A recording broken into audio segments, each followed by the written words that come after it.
Chapter 1. The Curious Case of the Shattered Conservatory. The fog clung to London like a shroud, its tendrils slithering through the wrought-iron gates of the Royal Botanic Gardens at Kew. Inside the Palm House, steam hissed from pipes, curling around fronds of prehistoric ferns and orchids that glowed like spectral faces in the moonlight.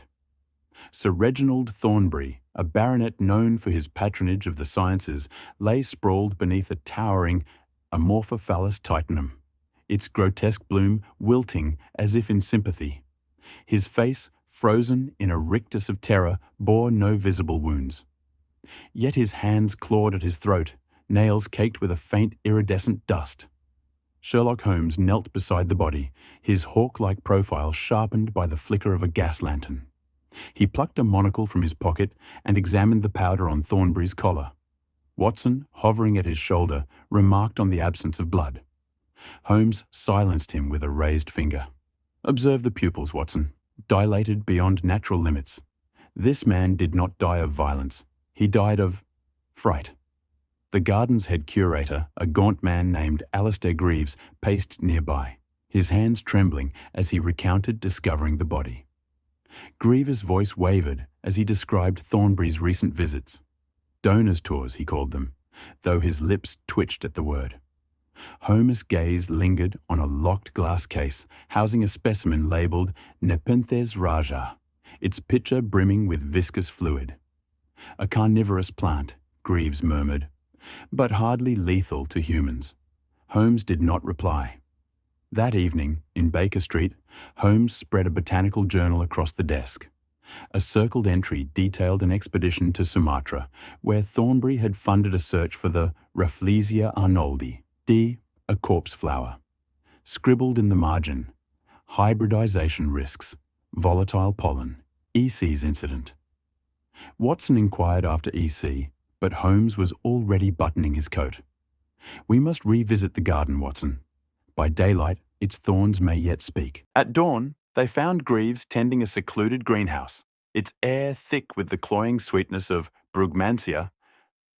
The gardener's sleeves were rolled to the elbow, revealing scars like whip marks. Holmes remarked on a row of Datura stramonium, devil's trumpet, its trumpet-shaped blooms deceptively serene. Greaves stiffened. "A hobby," he said, "crossbreeding for resilience."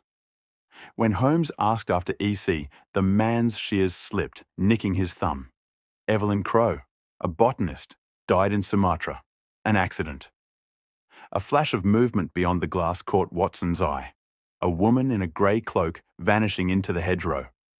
Later, Holmes identified her as Lady Cordelia Voss, Thornbury's estranged sister. At her Mayfair residence, she confessed her brother had been plagued by nightmares since Sumatra. He spoke of a flower, a black lotus. It haunted him. By nightfall, Holmes assembled the fragments. Thornbury's journal, the iridescent pollen, a match to Datura matal, yet altered. Greaves' scars, and Evelyn Crowe's obituary, a footnote in The Times, attributing her death to marsh fever. But Holmes' microscope revealed a different truth. Pollen grains, identical to Thornbury's, clung to a pressed flower in Crowe's herbarium.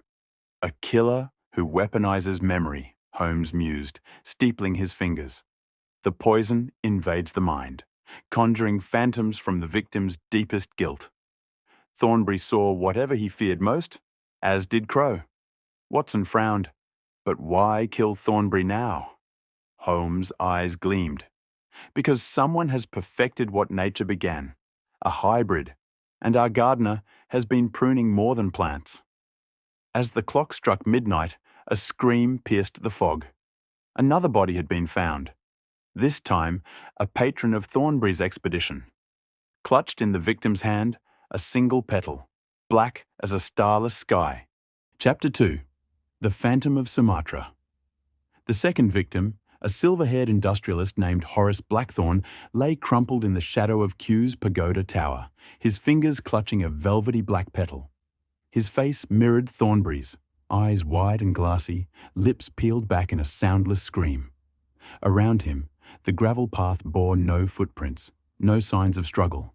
Only the faint shimmer of pollen dusted his cravat, catching the pale light of dawn like crushed stardust. Holmes crouched beside the body, his nostrils flaring as he inhaled the metallic tang of fear.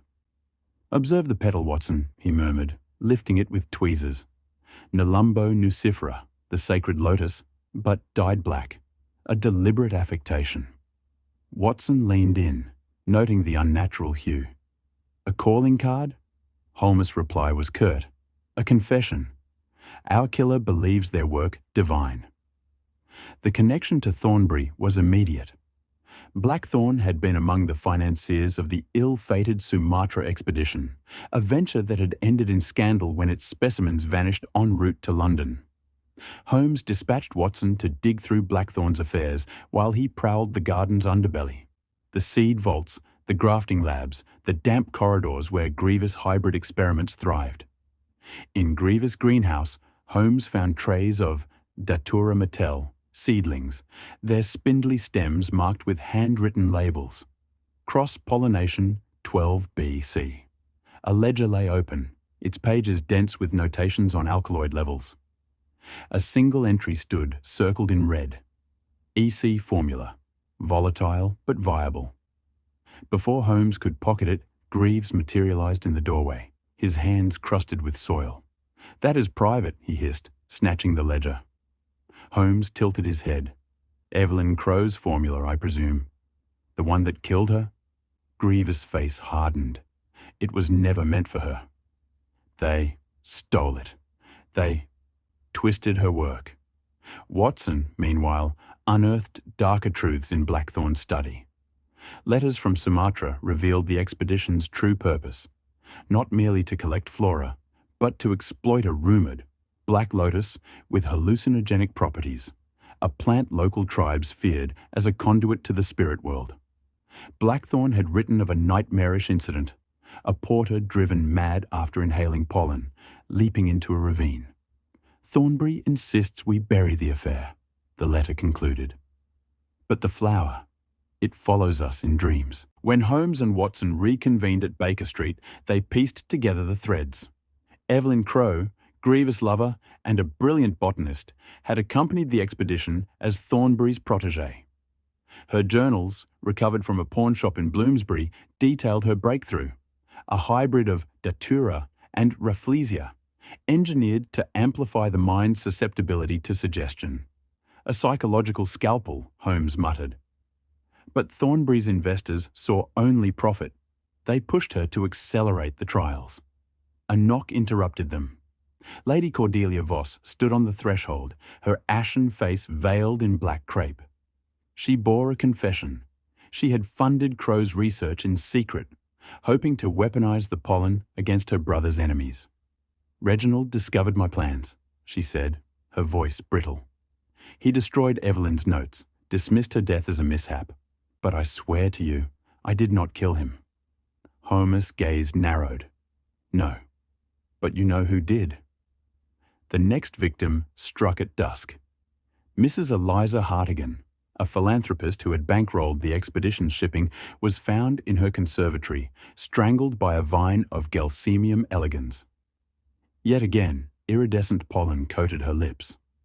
Holmes, studying the vine's unnatural growth pattern, identified traces of a synthetic fertilizer. "Our gardener has been busy," he remarked. "This plant grew 6 feet in a week. Only one man in London possesses such expertise." Confronting Greaves at the Kew Herbarium, Holmes laid out his case. The hybrid pollen, derived from Crow's stolen research, induced hallucinations tailored to the victim's guilt. Thornbury saw the black lotus of Sumatra. Blackthorne relived the porter's death. Hartigan, perhaps, her role in burying Crow's legacy. Greaves listened in silence, his scarred hands caressing a pot of Atropa belladonna. "You have proof, Mr. Holmes?" he said softly. Before Holmes could respond, a cry echoed from the palm house. They arrived to find Lady Voss slumped beneath the Amorphophallus titanum, her throat speckled with pollen. In her fist, a scrap of parchment. "Forgive me," it read. "I could not bear the garden." Holmes scowled. "A forgery. The killer remains among us." He whirled to face Greaves, but the gardener had vanished, leaving behind a single seed pod, its surface etched with a tiny familiar initial, EC. Chapter 3. The Greenhouse of Shadows. The seed pod glinted in the lamplight of 221B Baker Street, its surface etched with the delicate initials, EC. Holmes rotated it between his fingers, his expression inscrutable. "A memento," he murmured, "or a taunt." Watson, pacing the room, demanded answers. Was Greaves the killer? Or had Evelyn Crow's legacy taken root in another? Holmes silenced him with a glance. "The garden is a stage, Watson. Every petal, every leaf, a prop in our antagonist's theatre. But the play is not yet written." At first light, they returned to Kew, where the gardens simmered with unease. Police swarmed the palm house, their boots trampling delicate ferns. Inspector Lestrade, his moustache twitching with irritation, barred their path. "Another one," he growled. "Lady Voss's maid. Found in the Water Lily house, drowned in 2 feet of pond scum." Holmes pushed past him. The maid, a young woman named Clara, lay half submerged in the murky pool, her apron snagged on the roots of a Victoria Amazonica. Her face, unlike the others, bore no trace of terror, only confusion.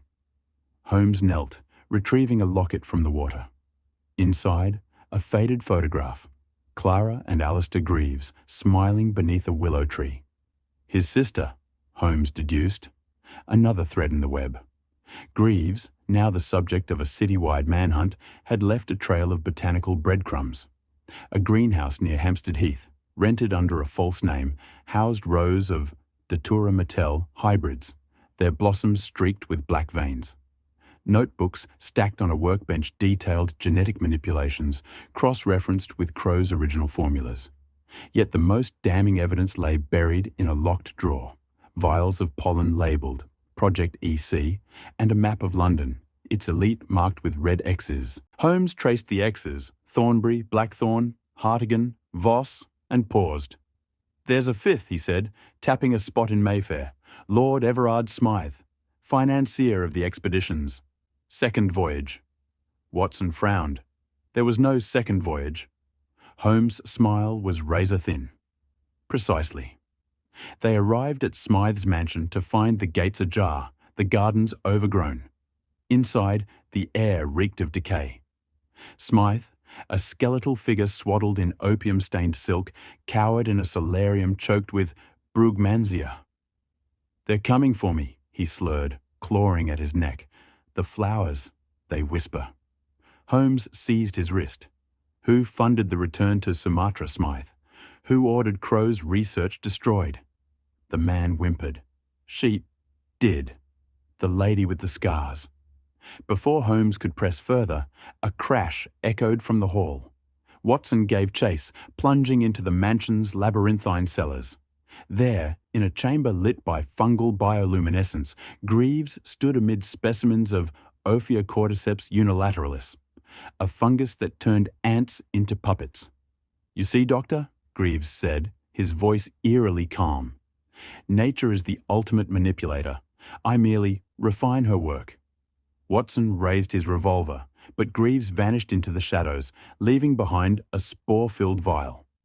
Back at Baker Street, Holmes connected the fragments. Smythe had financed a covert return to Sumatra to harvest more of the Black Lotus, using Crow's notes to bypass her ethical safeguards.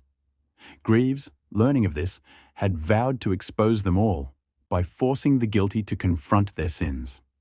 "The pollen is a mirror," Holmes said, reflecting the darkest corners of their souls.